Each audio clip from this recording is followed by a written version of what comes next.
What's up, guys? D-Rock1992 here. For this next video, and for my next Quentin Tarentino film, directed film, I am going to be talking about the film that he directed that came out last year. It came out last year in limited release, and it got wide released this year, actually, back in January. And this movie is another Western, a Western mystery film. And this movie is The Hateful Eight. Before I get into the movie and all that, before I get into the review and the characters and all that sort of thing, this movie was on Tarantino's list for a long time as a movie he wanted to make. He had a hard time making this movie. So he had the idea, and it just took him a long time to make the film. This idea was in his head for a long time. And the movie actually, it couldn't have been made. It could have not been made because the script actually leaked in January of 2014. So after that leaked, he got very furious about that.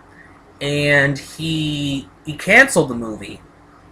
But after a little while, he decided the movie's back on. So he directed a live reading of the script in Los Angeles. That's what changed his mind. So the movie was back on again. So anyway, a little tidbit of information about the film itself. Inglourious Basterds, one of his earlier films, was kind of the same thing. He had trouble developing an ending for that film, and it went a long time without being made, without coming out in theaters and all that, because Tarantino had an idea about the film, and he was just doing other projects also, and not developing a good ending for the film. So Inglourious Basterds took a long time, and The Hateful Eight took a little while too. But these movies were made. But without further ado, I am going to talk about The Hateful Eight. So, this film is about 8 total strangers. Actually, not really total strangers, but 8 people who meet up in a haberdashery. Now this is, when I say haberdashery, this is definitely an older film. The plot's set in an older time period. This is set after the Civil War. So you have 8 people who seek refuge from a big winter blizzard in a stagecoach. In a mini, it's called Minnie's Haberdashery. What it is, it's kind of a goods store. It's a store where you can buy certain foods and kind of like a grocery store, sort of. A modern-day grocery store, sort of. Grocery store slash small business. So, these 8 strangers, they meet up in a haberdashery, and they all have less than stellar pasts. And they all collide with each other, and hell ensues. Hell totally ensues with this cast of characters. So, that pretty much is the plot of this film. Without getting into any more big specifics, because I don't want to spoil the film. The characters in the film. The 8 people in this film. Samuel L. Jackson, first off. Samuel L. Jackson appears in his 6th film. The 6th film of Tarantino's 8 that he's appeared in at least the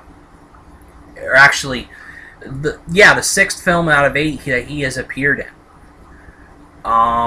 So Sam Jackson plays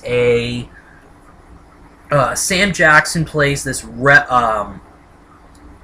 the only black man in the cast, actually, to be on, by the way. So Sam Jackson's in this movie. He's a kind of a sort of a despicable guy, you know, a major. He's a major who is, I think he's kind of a bounty hunter, if I'm not mistaken. Kurt Russell's in this movie. He's in his second Tarantino film after Death Proof.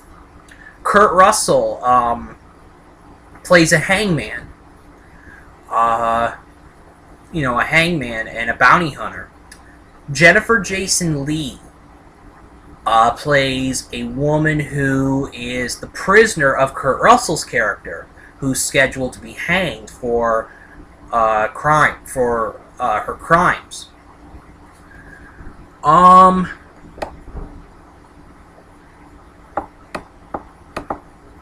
Walton Goggins, who I think has been in other Tarantino films, he plays a sheriff. He plays a former member of a gang who becomes a sheriff. Demian Bashir, if I'm saying the name right, plays a Mexican who is running the haberdashery at the moment. Tim Roth, who is a Tarantino collaborator, he plays an Englishman. Michael Madsen plays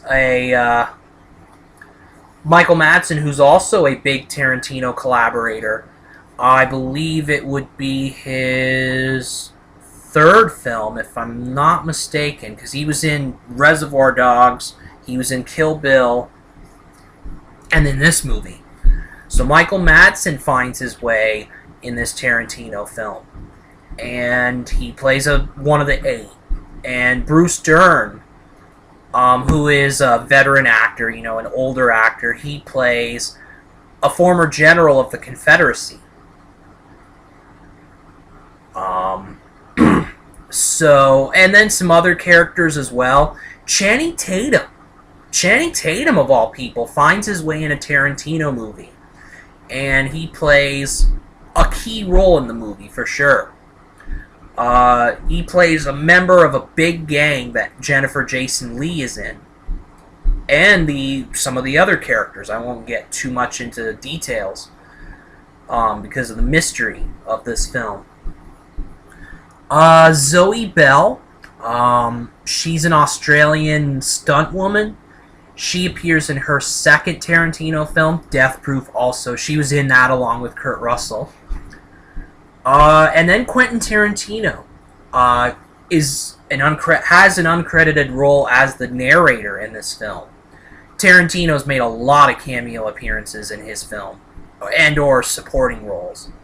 So he is definitely known for that. So,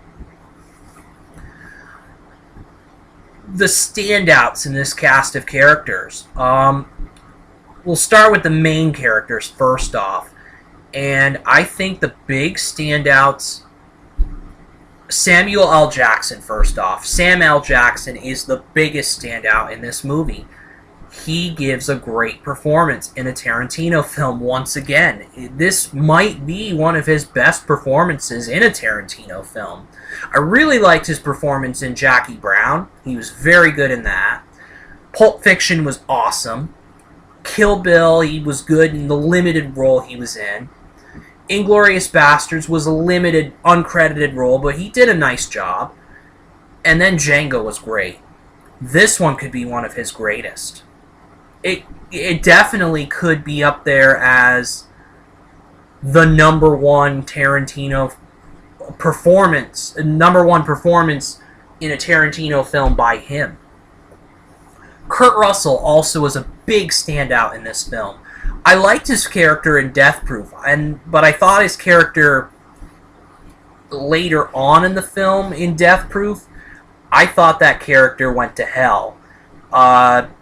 I just didn't like the way the character progressed at the end of Death Proof. Kurt Russell in this film was awesome throughout, so definitely his best performance in a Tarantino film. Jason Leigh, she is nominated for an Academy Award for Best Supporting Actress. Looking at it, I liked the performance. I think it was good. But I don't think she deserves an Academy Award for it. Me personally, I don't think she does. But she did a nice job. Everybody did a nice job. Bruce Dern was a standout for me. Michael Madsen does a good job. Tim Roth, a good job. Tim Roth, another standout. Demian Bashir, did a good job, and Walton Goggins. Among the supporting characters I mentioned, Zoe Bell does a nice job. She plays the same character she played in Death Proof, but the character's nice. The character's nice, and all that sort of thing. She kind of plays the same character, more or less. When she's... Yeah, pretty much she does play the same character, essentially. But I gotta give props to Channing Tatum. He does a great job in this Tarantino film. I think he does a great job. He is a big standout among the supporting characters. And then Tarantino as the narrator, he does a nice job, too. So this movie is classic Tarantino. I mean, all his movies are classic Tarantino, mostly, but this movie in particular is. The nonlinear storytelling, going back, having the story, starting the story as is, then going back on flashbacks. He does a brilliant job with that. Once again, there is no bad performance in this Tarantino film. And speaking of the film itself, I love The Hateful Eight. I really enjoyed it. It was suspenseful. It was intense. There was a lot of mystery going on about it. A lot of stuff that surprised me that went on. I'm not going to get into the spoilers, but there's a lot that happens in this film. A lot that happens. And there is a lot that happens because this movie's 2 hours and 47 minutes. Almost a 3-hour movie. So, there you go. I mean, this movie is a long one. And for those of you who... If you really, really don't like long movies, then Tarantino's movies in particular, and this movie, are not for you. But if you like suspenseful, great... If you like great Tarantino movies, and if you like, in the case of this movie, great, suspenseful, thrilling, violent action... You'll like this film. You'll definitely like this film. So I'm gonna give it yet another 5 out of 5 stars. I really, really enjoyed this film. It definitely was. And by the way, if I think I forgot to rate Django Unchained actually in my praise of that film. If I forgot to do that, I'm going to give that a 5 out of 5 stars as well. So just a little side note. But yeah, Hateful Eight's 5 out of 5 stars for me. Sam Jackson was awesome in his role. Kurt Russell was awesome. The big standouts, Jackson, Kurt Russell, Tim Roth, Bruce Dern, and Channing Tatum are the big standouts for me in this film. I love their performances, and I mean, just, it was a great film. It was definitely a great film. One that I'll definitely be watching again at some point, and I would definitely recommend it for sure. So that is it for this video. D-Rock 1992 out.